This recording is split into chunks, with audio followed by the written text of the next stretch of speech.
one public event that when I completed this book, and that was only for my friends. I had a book launch, and I invited about 80, 90 people, and that was about it. And I have never been to a book signing at any bookstores. So, so you're hearing it quite fresh, no? Even though it's 2 years late. Okay, let's go through and see.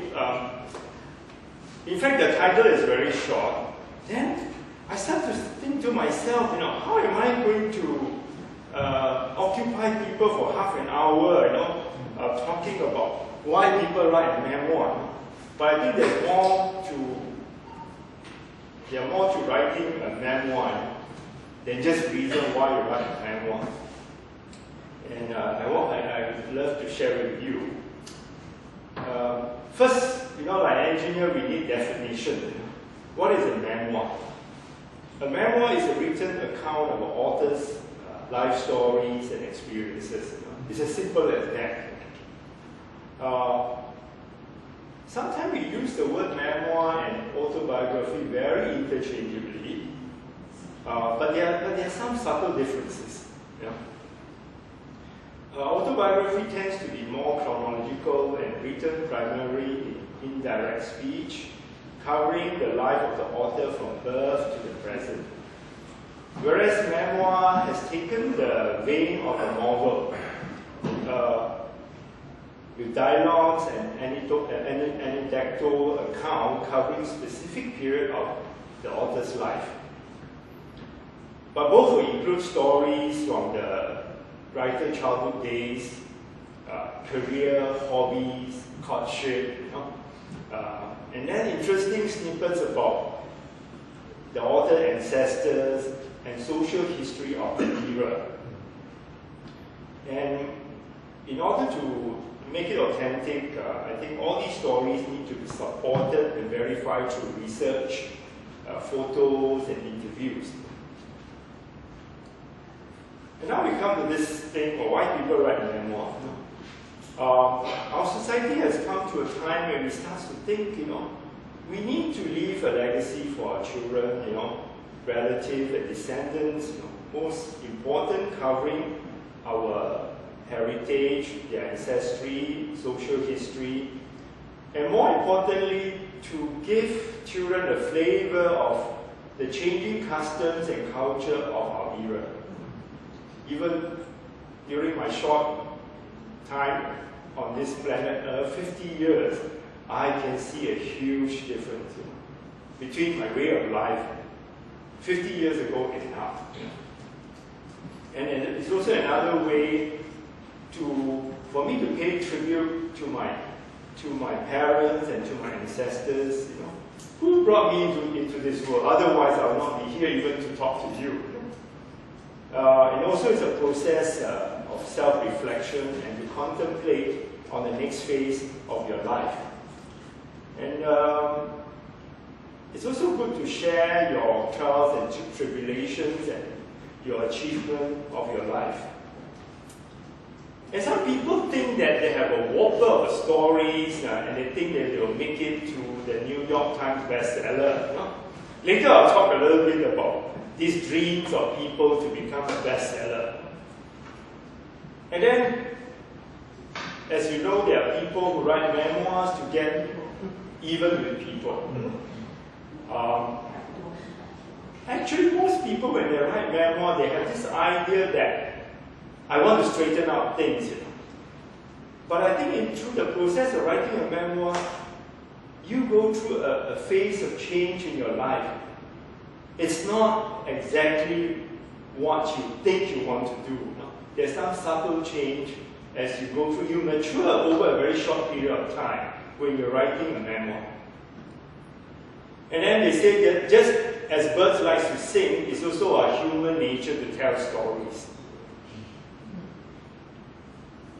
And in reality, most people are driven by a combination of these ideas, of these reasons. Now I come to the top few reasons why I write my memoir.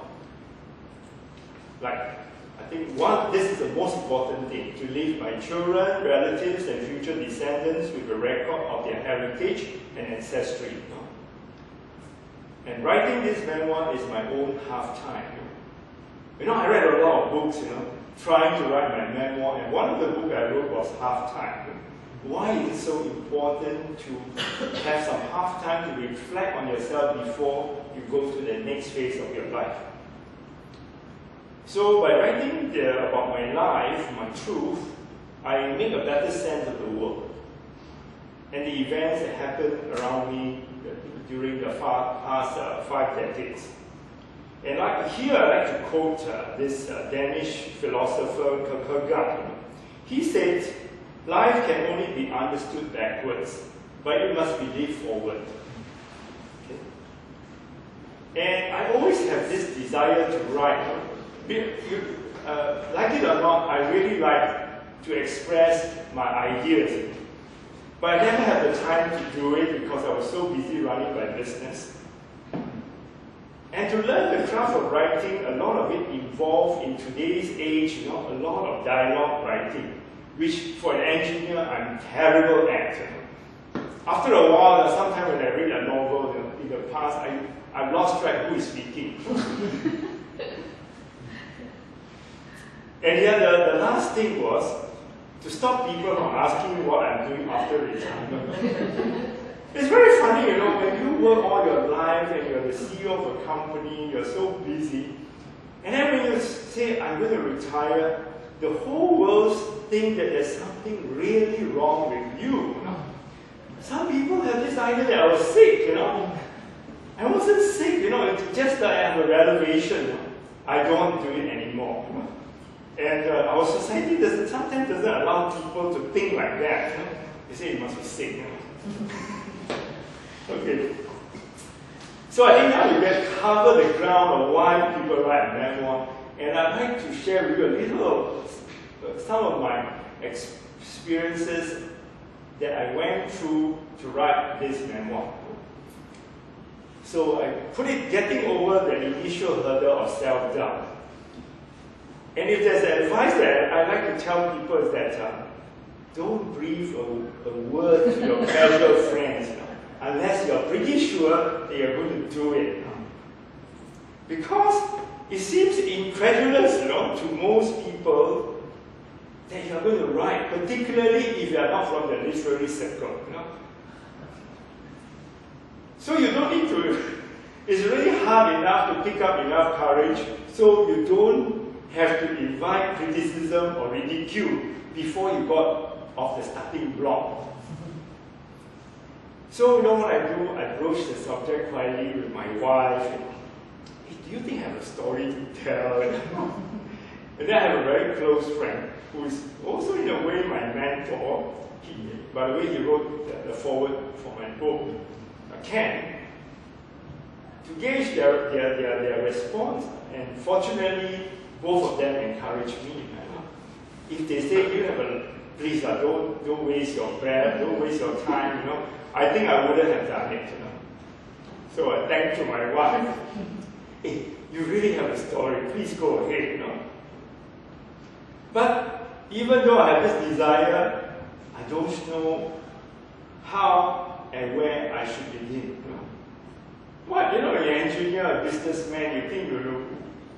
It's also quite what I call a big change in thinking that I'm going to write, All the time you are always telling people what to do, and now you have to sit down by yourself and start writing.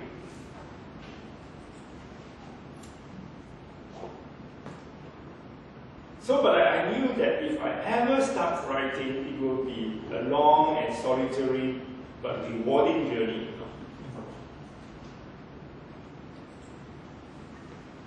So, let's tell you the when.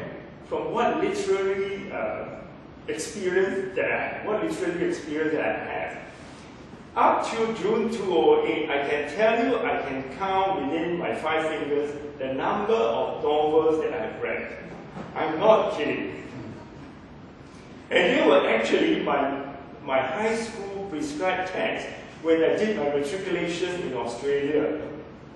So I did a few books like, I was from Malaysia. In those days, when you study English, you just study, grammar, how to write essay. There's no such thing as literature. But when I went to Australia to do my matriculation, literature, when they say English, it covers literature. So wow, I have to learn Shakespeare. Shakespeare, who else? Some Australian novels like My Brother Jack, and traditional English novels like The Great Expectation by Charles Dickens.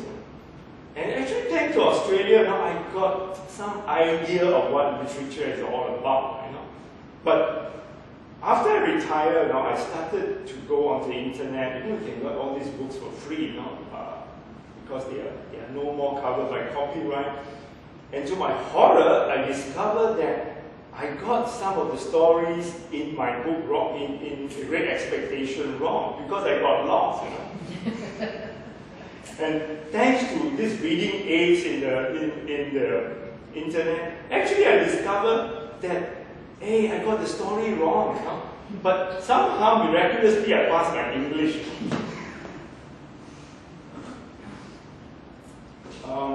So after I retired, after I came back, I started working as an engineer, and later as my own boss. We all read for economic reasons, self-improvement and management books, and books on current affairs to keep abreast with the time, because we are a society that, we keep driving people, So, and up to these days, I think people still are a bit like that. But I just talked to some friends here, but we are changing. It's a good thing. So the thing that I dislike most about reading novels is that I lost track of who was speaking after a while. And, coming from a very traditional Chinese family, I don't read books at all. I just go to school and hope to pass my English, pass my exam. And the phobia of, teachers those days like to ask you to go to on the blackboard and do punctuation to correct mistakes in dialogue. And that really frightens me, So I carry that phobia from my childhood days. And from writing this book, I understand a little bit about childhood phobias that you carry into your adulthood. But being a person an engineer, we always think that we must overcome our fear. So I knew that I had to overcome this fear in order to write. So, die also must learn.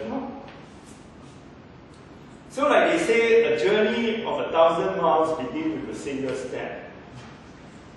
So like true engineers, I started reading how-to books.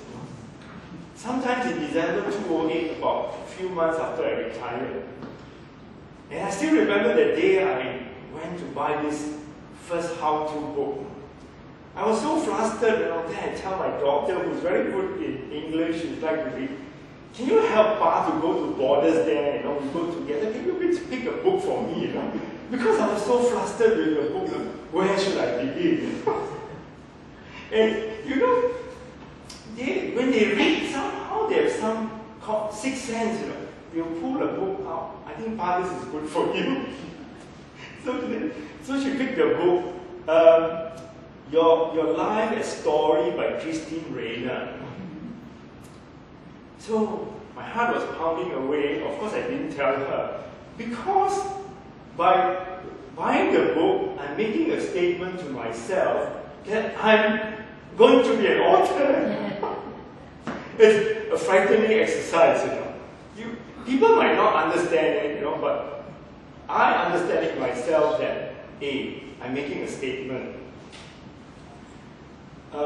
Next I called a friend, Susan Long, who's a journalist, and she interviewed me before. And I asked her, hey Susan, I think I'm going to write a book.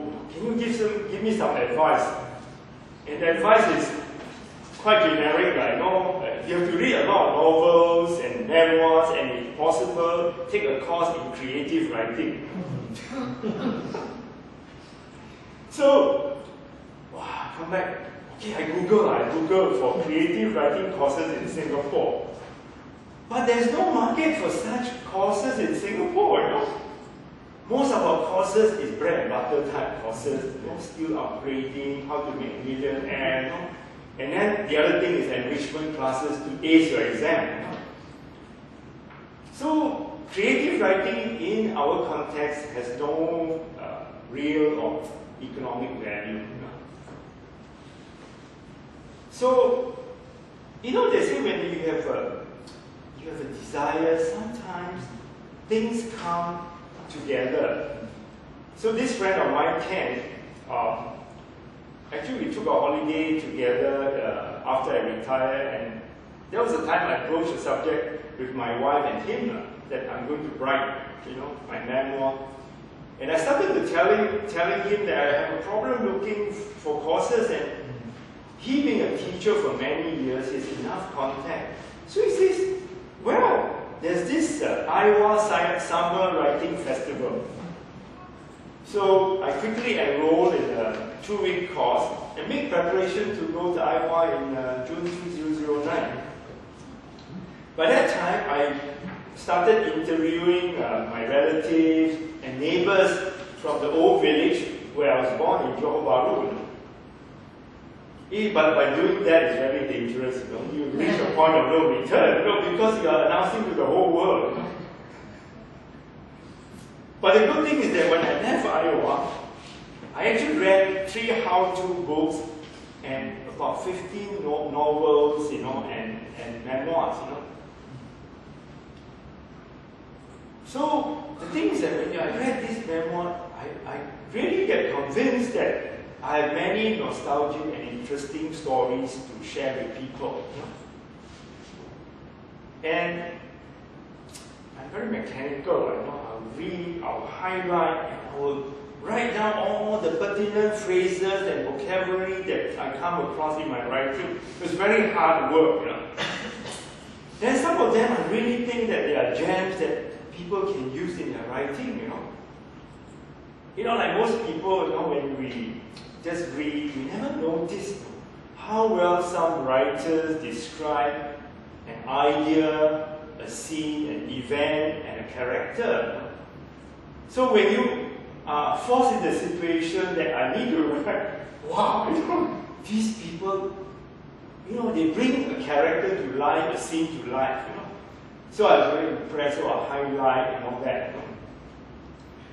And the next thing I did was, I create a notebook, to record significant events of my life into segments of 5 years, into bite size of 5 years.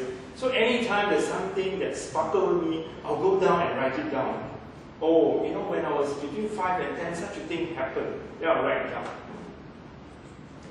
That was because I read a lot of how-to books. And all how-to books tells you that when you want to write a memoir, you've got to do something like this. And these significant events of your life are really the main building blocks for your story. But like all stories, you need fillers to complete the whole picture. Just like when you build a wall, you cannot just put the bricks, you need the cement to hold it together. So later on, you must put some subplot and some other stories for your whole story to gel. So I also read books, on grammar and writing style, So I went through a very structured process,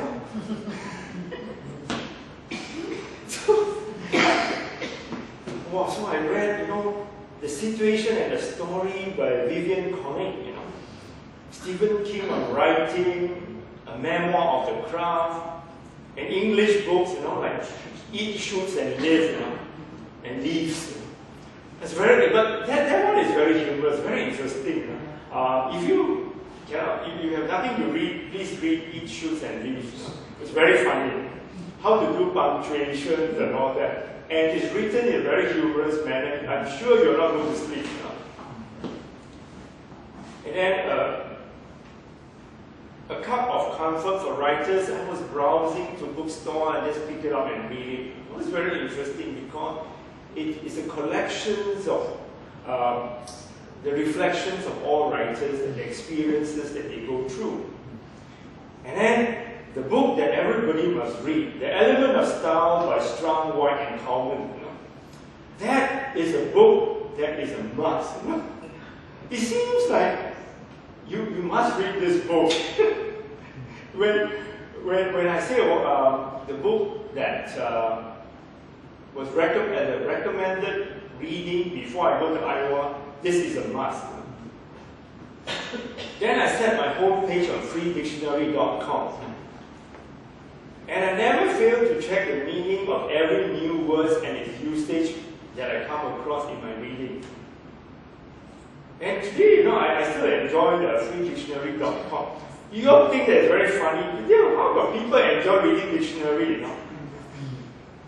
But it's very, I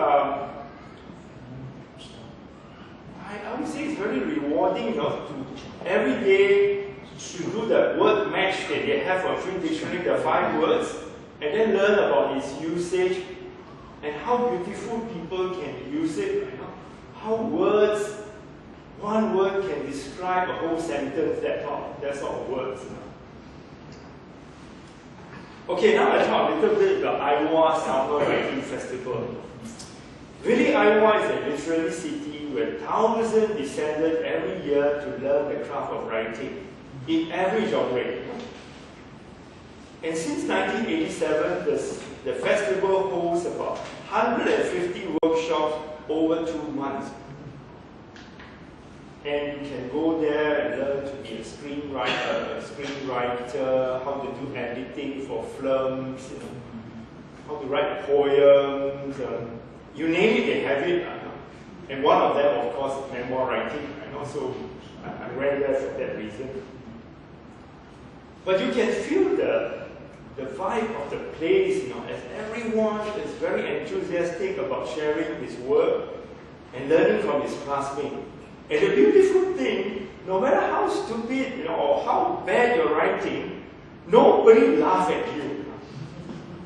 Even if it's nonsensical, nobody laughs at you. So people are very non-judgmental. But there are some people who write beautifully. And it's very frightening, What if they write so well and then you are sitting down here, next I'm going to present. It's a mortifying experience, But never mind, nobody laughs at you, In fact, people encourage you, you're a CEO and you're trying to write.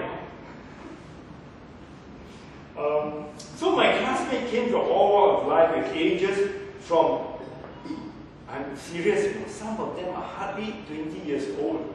And some of them in their 80s, Chinese people say, one foot in a coffin, what's there to write, I mean, it's very bad to say that. But our thinking is like that. But the Americans, no, I want to write, So at this festival, they also lunchtime and evening talk. But Singaporeans, they are no nightlife and hawker center, It's a dead place.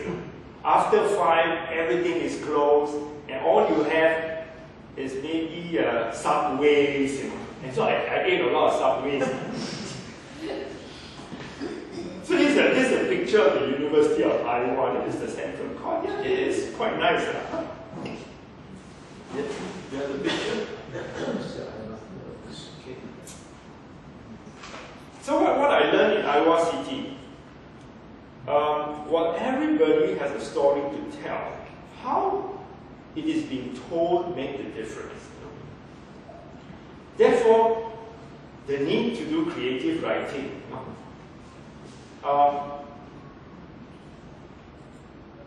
And you can learn. The good thing is that you can learn if you put effort in. You can really learn how to write. It's not that you're born with it, you know. So we'll learn how to, for example, how to structure a story to create scenes, you know, for dramatic effect. I remember I wrote my first assignment, and the professor, you know, she's an instructor, but they act like facilitator. Hey, Choo, please don't write in chronological order like an engineer. No, he said, don't write like that, you know. Always remember, you're writing to entertain and inform, not writing a standard operating procedure, you know. So the thing you have to bear in mind when you write the story is, don't bore your readers to tears in your attempt to inform. You know? We are so scared that people lost track of our story, so we try to make it too clear that you don't leave anything to the imagination. It's also wrong, you know. And then I learned that the introductory page of a memoir can make the difference between success and failure. And out of my assignment, I did one, which up to today I'm really still very proud about it. If you open my memoir, the first page in the prologue, in actual fact, that was an assignment that was given to me, you know, to write the openings page, the opening of a memoir. And like engineer, I thought I should start. I was born on the 7th of January in 1957. That's wrong. You know? You must start with a significant event of your life and then bring it back, you know. And how do you connect back? That's the trick, you know. How do you structure the story? So I wrote this memoir. I think I must. It was only about 200 words, you know. The dialogue, you know, in the first page of the prologue. It probably took me about close to 5-6 hours. Because I don't know how to write dialogue. And I still remember that time when I went to the States, I brought with me this novel, The Da Vinci Code. And inside there was a lot of dialogue. I was copying all the time. Now, oh, this is the place where you put your comma. So the dialogue was written actually with help from Da Vinci Code. How they do the punctuation, you know. So it took, I think I probably took about 6 hours to write that few hundred words. So the next day I went to the class, I read it out. My instructor was so impressed. She says, Choo, you are on your way. I knew you can do it because I have taught a lot of engineers and CEOs to write. And they are all like that. And they all are very driven. They must do it. You know? See, the good thing about these people is that they are not very creative, you know, but they have a lot of drive. And their drive to succeed is very strong. And that is one of the most important criteria of a writer. Okay? So the other thing is that I also learned in my second course that although a memoir is about your life, you must strike a balance. A balance between self and society. So you cannot be too selfish and narcissistic and write about yourself all the time. There must be feelers to your story, as I said earlier. So supporting cast and social events add life and authenticity to your story. So it's important to present a balanced view and let your reader decide. And one of the hardest things when people are writing is the propensity to preach. And that is the hardest to resist. So I'll come to that later. And the other thing is that throughout the course, they tell you you don't have to have perfect English to write, but a good editor is very helpful. And your storyline is more important than your English. And of course, your both is better.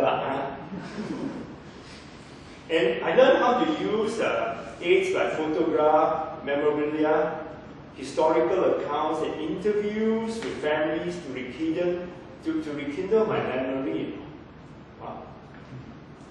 And once you rekindle your memory, the trick is you start thinking about it and you let your subconscious mind do the rest of telling the story because your mind will start to work. They say your memory, once you have experienced a memory, is always in your mind. It's how you go about recalling it. And you need memory sparkle to recall, to bring it back, you know. Can you give an example?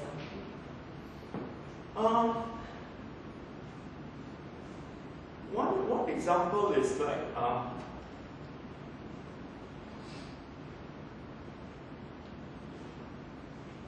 say one significant event. Say I was born in that village, in Johor Bahru. Then I remember, roughly when I was 5, 6 years old, how it looks like. And then I start to recall, how was the squatter next to me, the next house to us? And then suddenly I remember there was a drain running from the front of my house to the next house.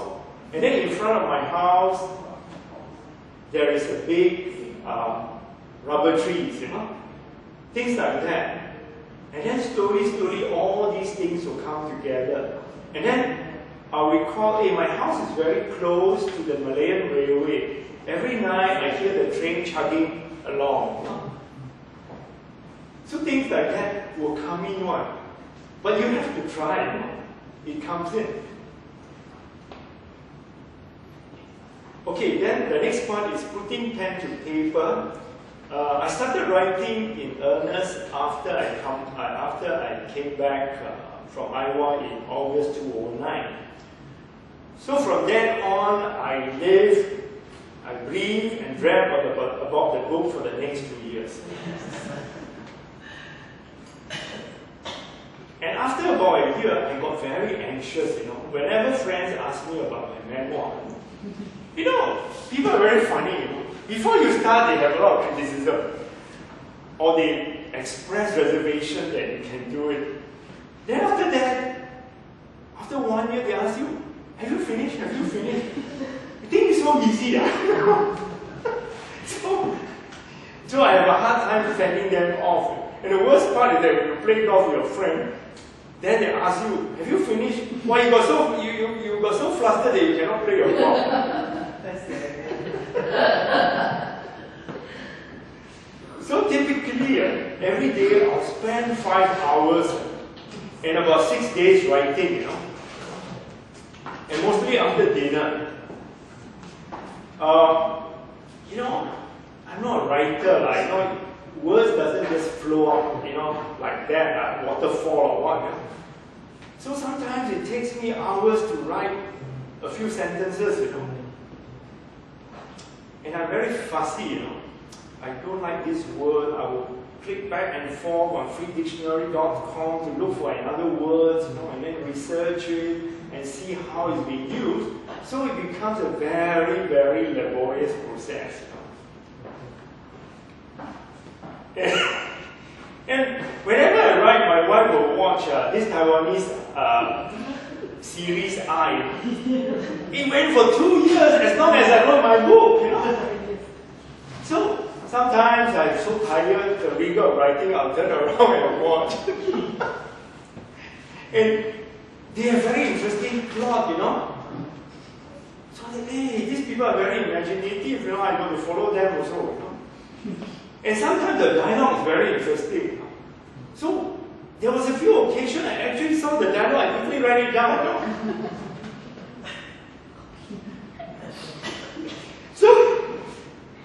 So from my retirement to the completion of that memoir, I read about 100 books. In between my writing, I still read. And I use the internet extensively to uncover more details about my stories and to verify my findings and dates of event. Take for example, I interviewed my aunt, and she told me, where my grandparents, my maternal grandparents left Swatao and came to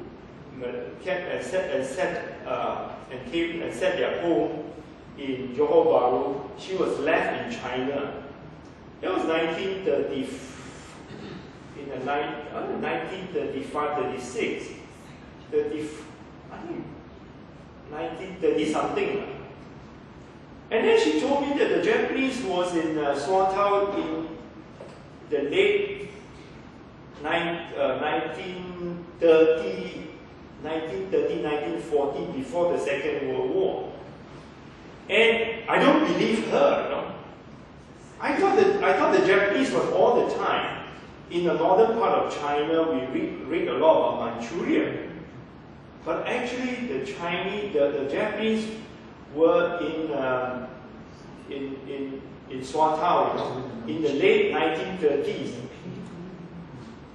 And because I don't believe her, I went to the internet and typed Google Swatao, and actually I read about the Japanese actually blockaded the port city of Swatao. Because Swatao was a place where a lot of the people from Nanyang made contribution to the war effort, and it entered from that port. Okay? So, again, this is memory sparkle, that you can use the internet to help you. Of course, I continue to golf and go on the cross trainer and exercise. So, you got to be pretty fit to ride, I also took several holidays, and there were one or two holidays that I actually brought my laptop along when I wrote in the hotel. I think one of the most difficult chapters I have to write was about my family, how my mother keep on bugging me to get married and all these things, So I just couldn't find the beginning, how to set up the story. So fortunately, when I was there in Perth, I managed to write the introduction. Okay, so what was the writing process? So after countless revision myself, after I finished the chapter, I was sent to my friend Ken for his comment before turning over to my editor. But actually, I wrote about 4 or 5 chapters before I found an editor. So Ken was the one who helped me to, you need a reader to help you to give their comment and pointers in order to write, especially for novice like us. And fortunately, Ken was a teacher for many years. He was my teacher and became a friend of mine, and we've stayed in touch for close to now 40 years. So he knew me very well, and he knew about all the stages that I went through in my life, my career, and so on. So for him to read, it's very easy. He can connect, so he can make his comment. So his comment helped me to present my ideas in a more balanced and unbiased way. And he wrote also the foreword for my memoir. So then my editor, Laura, was introduced to me by Susan Long. And you think that, you pay people will do it for you. Not so easy, In fact, she herself read through a few chapters, And then she convinced herself that it's a meaningful and interesting project to undertake, you know. Because she is also working full time. So they also want to do something that they enjoy, not to go in and correct a lot of mistakes and story doesn't jive, you know, it's very hard to edit, you know. So she started editing sometime in February 2010. But thanks to her, you know, her editors are editors, huh? That's why you have to pay them and they're professional. They, with a little bit of changes here and there, they turn your manuscript into a really lively and a succinct story, you know. Like, wow, I'm a really seasoned writer, you know. And just to stress the importance of the internet, over the 1.5 years, we only met 4 times. Because we were just communicating through the internet. She was in Singapore, you know. And once in a while, I may call her when I got stuck with some words, you know, to ask for her help. Okay, next we come to looking for a publisher. As I never thought of selling my manuscript, I'm like that. I left the publishing part to the end, you know, because I knew all along that I was going to finance my own book. And also have no illusion that it's going to be a bestseller. So a friend, by a stroke of luck, a friend introduced me to a friend who has many years of working experience in the publishing world. She used to work for Pearson, and now she's just resigned. So she vetted through a few chapters, you know, before introducing me to Lito's book. And then later on, she told me, Choo, you know, she just said that, you know, she said there are simply too many poorly written books being published, and I don't want to be part of it, you know. So she actually read a few chapters before she recommended me to Lito's book. So I got one professional endorsement before I even started, you know.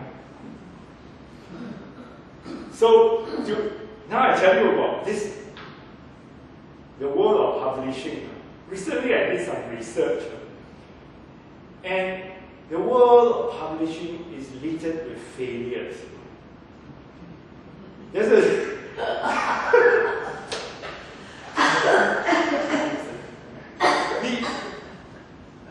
Nielsen book had a survey that 3/4 of titles published sold not more than 18 books, you know. Yes.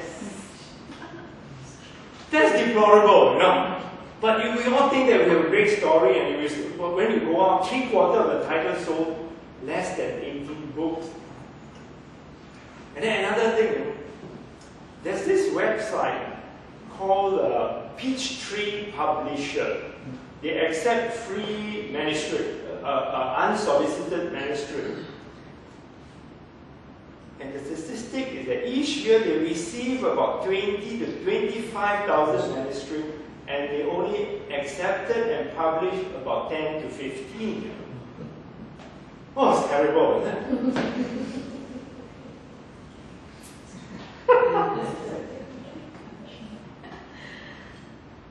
Okay, the other thing is that I also did consider the self-publishing route, you know. No, but I thought that's my only book, probably I'm going to write my life, you know. I want to work with someone that, you know, I can have face-to-face contact.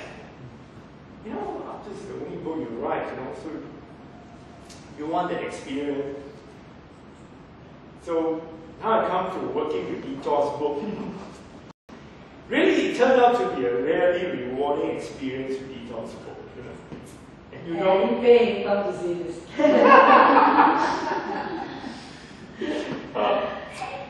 no, the good thing is that I got to determine many characteristics of the book size. Sorry. the font size, type of paper, cover design, typesetting and layout. And of course, I'm talking to a professional. I have my own ideas, then I have professional help. So I think eventually, I think I come up with quite a handsome book now. And I'm such a fussy person. I went through a hardship, to write this book. So I'm not going to, just simply produce the book, So I think I put Wai Han through a lot of difficulties. She has to persevere with my fastidious character. Little things, I'll call her out. I think I need to change this. I need to change this. And I think towards the end, she said, "I don't know, when is this Choo going to stop?"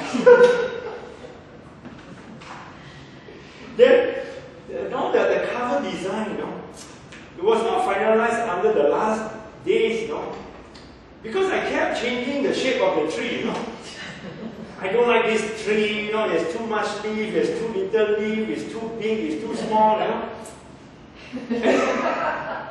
I forgot the camera. Then for the first time in my life, I'm driving all the time, then I start to look at trees. And the time after I settled the tree, I went to America for holiday. Everywhere I go, I look at trees, I should have used this tree. Unfortunately, I already decided I should have taken this tree and then sent a photograph to Wai Han and turned it into a graphic impression, Then I kept telling, this tree looks nicer than the tree in my book, So I really noticed, tree comes in so many structure, so many variants of structure, color, different shades of colors, and shapes and size as well. Anyway, the good thing is that all the detail was done, and all editing has to come to an end. Otherwise, it will never end. So I think the best thing was I decided that that's it, and I'm going for holiday, and I left her to do the printing. Otherwise, I think I wouldn't have stopped, So when I came back, it was already at the printer. So it was duly delivered on the 31st August 2011 at 5 p.m. I still remember. And you know why? She wanted to deliver the next day. I said, no you must deliver today. Because today is my wife's birthday. So my wife was presented with the first copy of my memoir. So this is the picture of the book. Do you think this tree needs to be changed?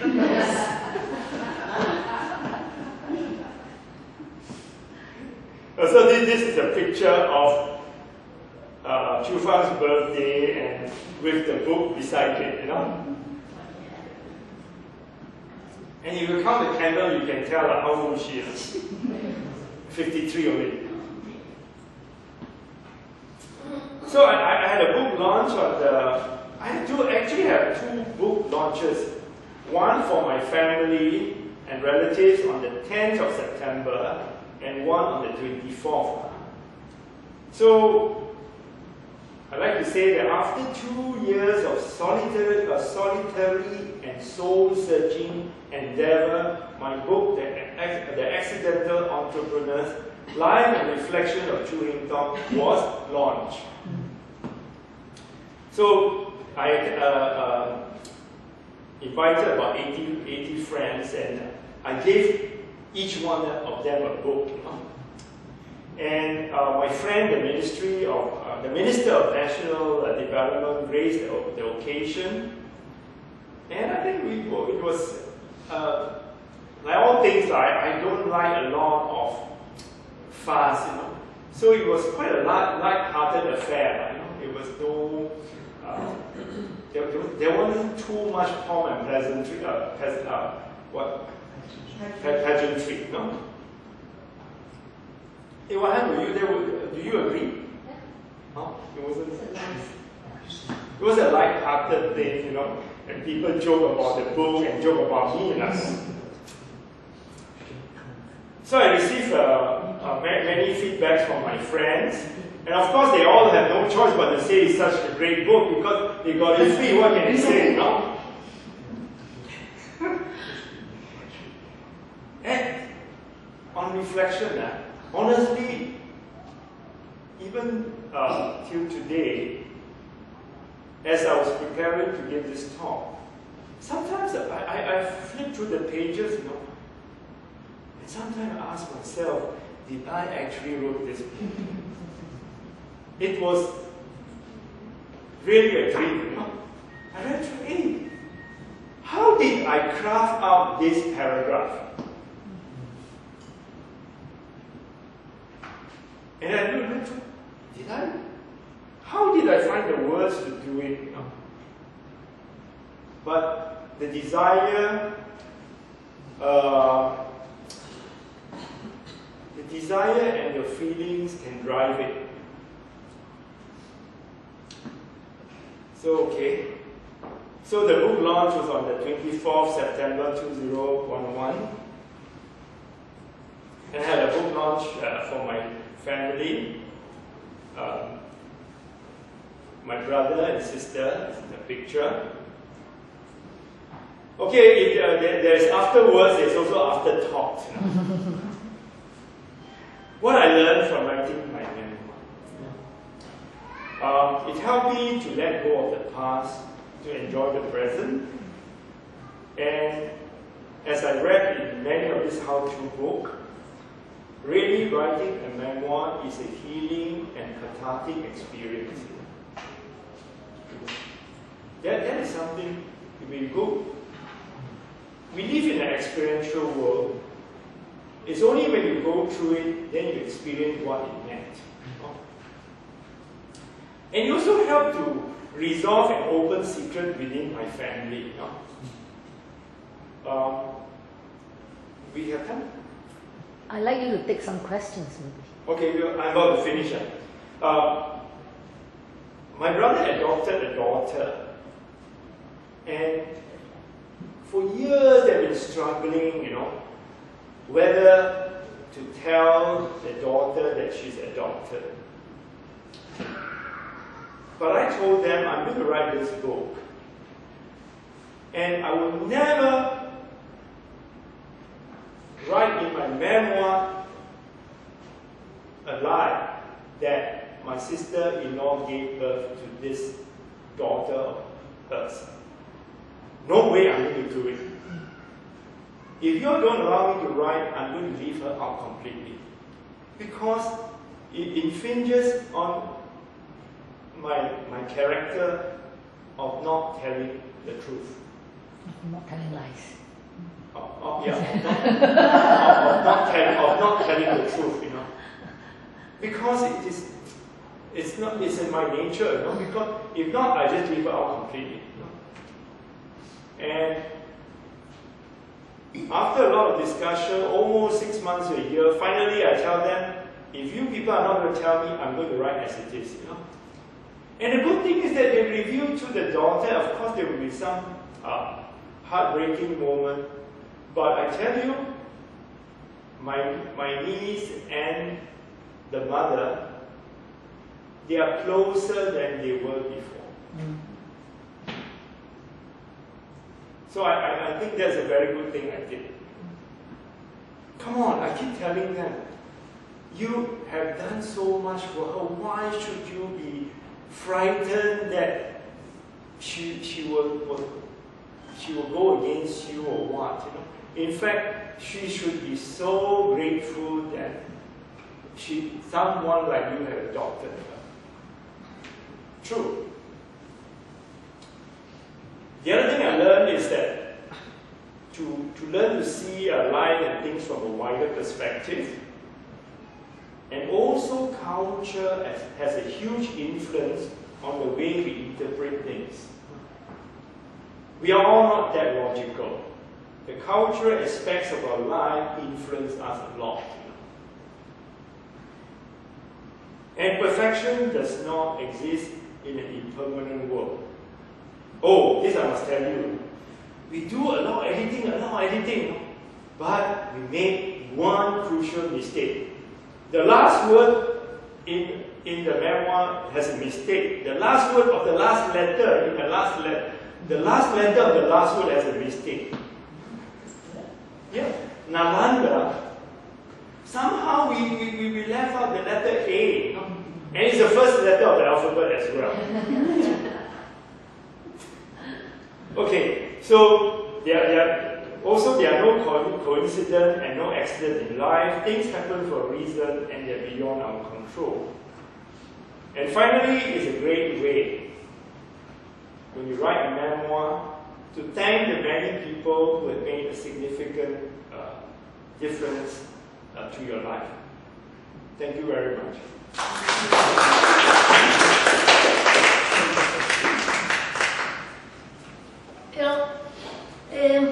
As Heng Thong's so-called publishing editor, not the first editor who did a great job, yeah? I just did a mop-up. I really had great fun working with him because Are you sure? Precise. Someone asked me, was it painful? I said no, because he really was so precise. You know exactly what he wanted, and you can tell him yes or no with reasons, and he'll accept or disagree, whatever. So this kind of writer is the publisher's dream. Please work towards that. I want this potential writer I'm going to publish to. Okay? Russ. He's another good one to work with, I'm sure. So please, do you have any questions for Heng Thong? I have several questions, but I'll ask the first question. Okay. Because your training and experience as an engineer, a very important determining factor in deciding to go through this project.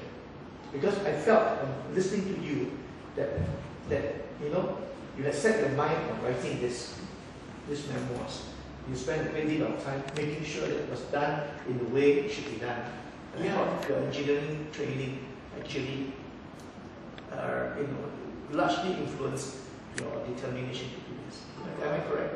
Definitely, because I'm a very fastidious person, and that's the reason why I also have a lot of stress in my work, because I'm a perfectionist, I must check everything and make sure that it is right.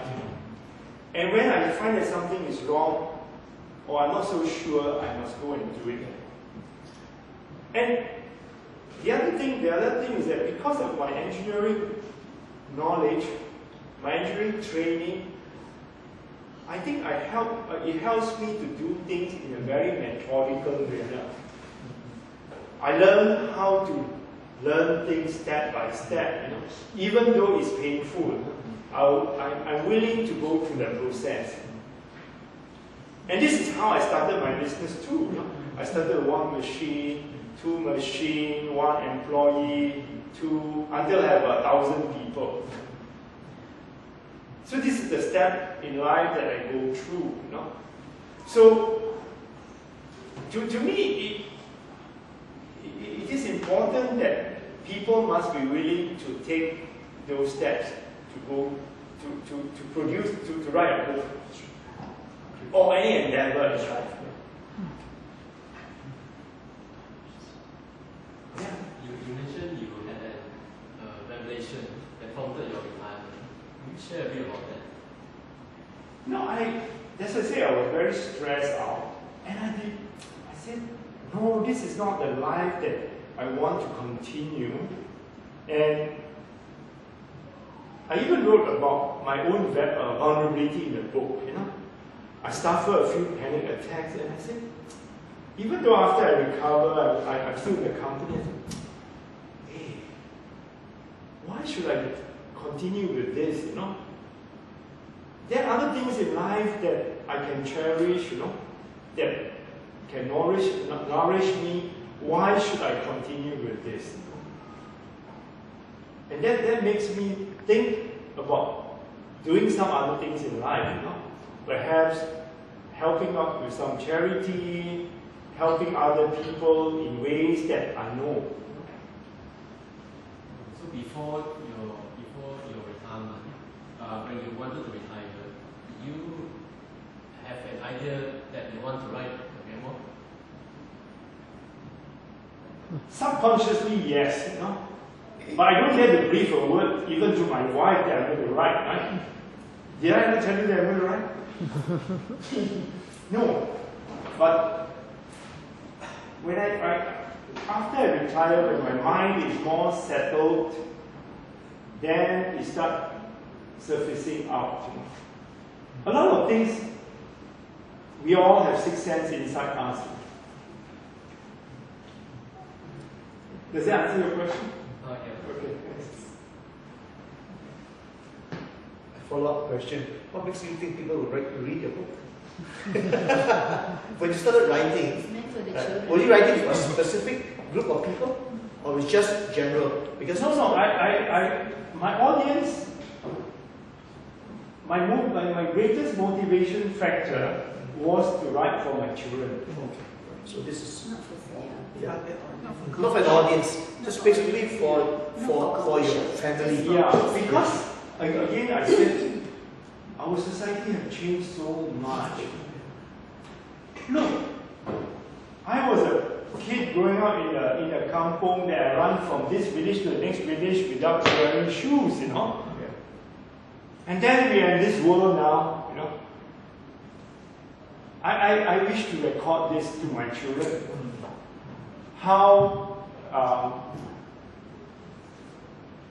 their father, where their father came from, and how their ancestor came to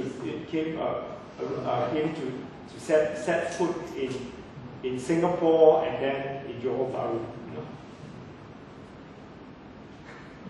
So how did it become a public? How did it transform? Okay, I can answer that. Huh? I can answer that. Because Heng Thong started off with wanting to self-publish, actually, right? They came to Ethos. When you say self-published, you mean you just keep it as a private? No, self-publish means you pay for the full production of the book. I see. Okay. But not for public consumption. Do you?